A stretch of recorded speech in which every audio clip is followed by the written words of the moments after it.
This is the 18 WJTS News.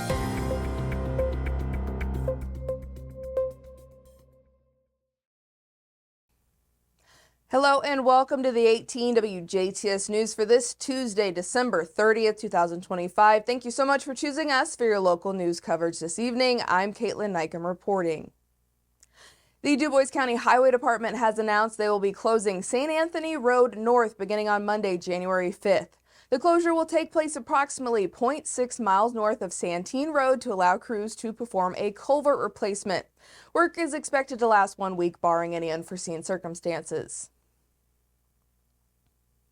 The Dubois County Election Board will convene a public meeting at 3 p.m. on January 13, 2026 in the Dubois County Clerk's office, located at 1 Courthouse Square, Jasper, Indiana, 47546.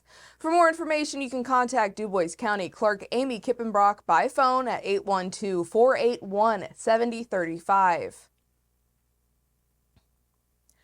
Actors Community Theater is excited to announce auditions for its upcoming dinner theater production of This Murder Was Staged by Patrick Green and Jason Pizzarello.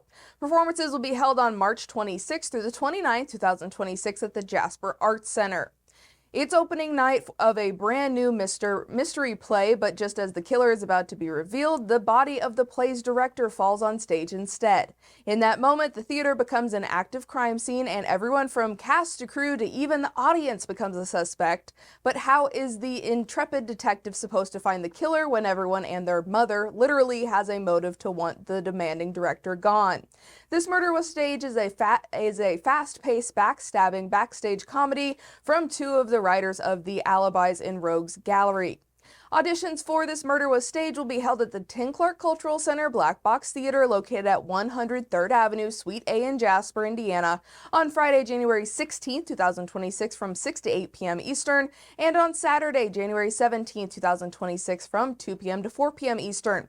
Those who plan to audition should arrive at the start of auditions and stay for the entire duration. Those ages 18 and up are invited to audition as well. Those auditioning will be asked to do a cold reading from the script and will be asked to read for multiple characters in multiple scenes. Auditionees should also bring a list of scheduled conflicts through March 29, 2026. Absences during the last 2 weeks of rehearsals leading up to Tech Week are not permitted. For more information or contact information for Actors Community Theater, you can visit our website at WJTS.tv. Governor Mike Braun has announced that Indiana was awarded nearly $207 million for the first year of a 5-year federal rural health transformation program to improve health outcomes in the state's rural communities. The funding will support Growing Rural Opportunities for Well-Being, a Cultivating Rural Health, a 5-year initiative designed to enhance healthcare access and data quality and outcomes through system innovation and collaboration.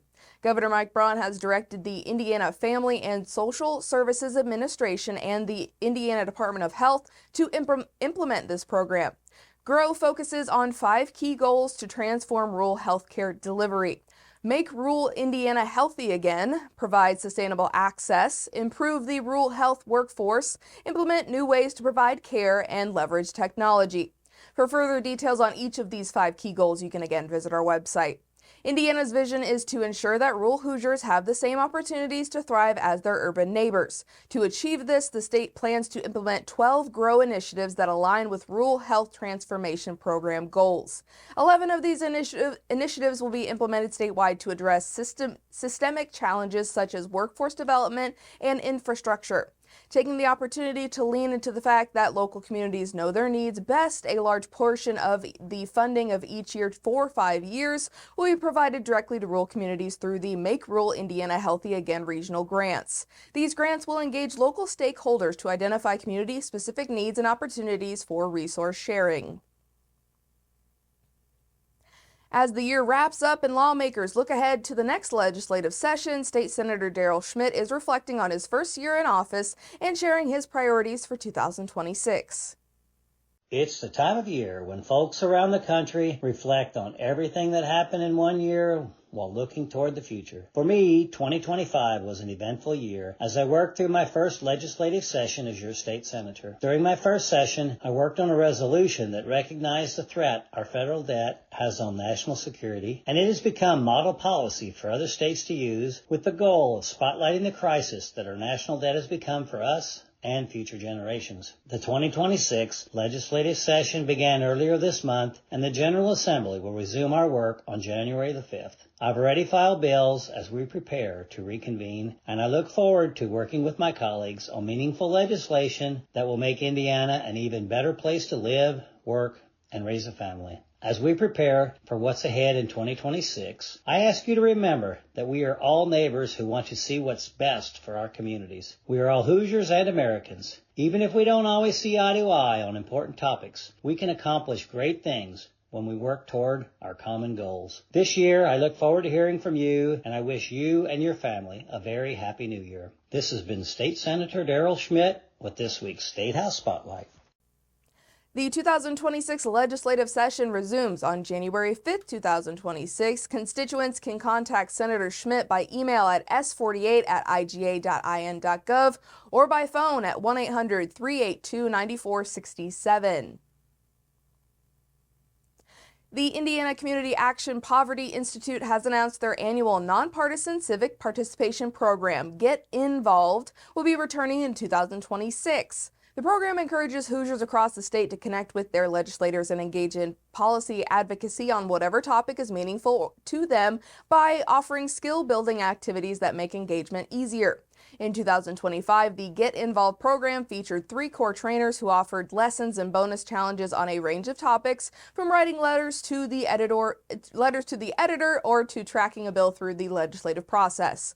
In 2026, the Institute is building out new and improved bite-sized trainings, such as understanding budgetary implications of bills and why committees matter, as well as adding optional Zoom calls to ask questions and learn new skills. Those who successfully complete the challenges associated with these weekly lessons can even win prizes. Those interested in participating can find that link to register on our website at WJTS.tv. And a reminder that Indiana will no longer allow SNAP users to use the benefit to purchase candy and sugary drinks as of January 1st. Governor Mike Braun says the move is part of the state's Make Indiana Healthy Again plan, and the Hoosier State is one of the first in the U.S. to make this change. Braun signed that bill, making the change back in April of this year. And that has been your Tuesday news right here on 18 WJTS. Next up is your weather forecast.